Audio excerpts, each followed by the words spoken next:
মহান আল্লাহকে আমরা না দেখে বিশ্বাস করি, তার সব আদেশ নিষেধ মেনে চলার চেষ্টা করি। কিন্তু যে আল্লাহকে না দেখে ইবাদত করছি, সে আল্লাহ যেদিন দেখা দেবেন কেমন হবে সেদিনটি। চলুন জেনে নেই বিস্তারিত। হাসরের ময়দানে সব হিসাব শেষ হওয়ার পর বিশ্বাসীদের মহান আল্লাহ তাআলা জায়গা দেবেন জান্নাতে। সেই জান্নাত হবে পরম শান্তি এবং নেয়ামতের জায়গা, যেখানে মানুষের কোনো ইচ্ছাই অপূর্ণ থাকবে না। জান্নাতের মাটি হবে মেশকের গন্ধ বিশিষ্ট।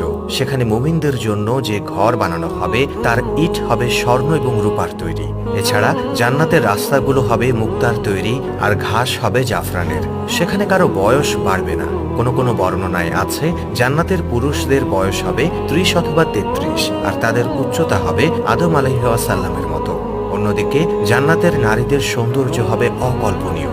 হাদিসের বর্ণনা অনুযায়ী যখন কোনো ব্যক্তি জান্নাতে তার স্ত্রীর দিকে তাকাবে, তখন তার সৌন্দর্য দেখে সে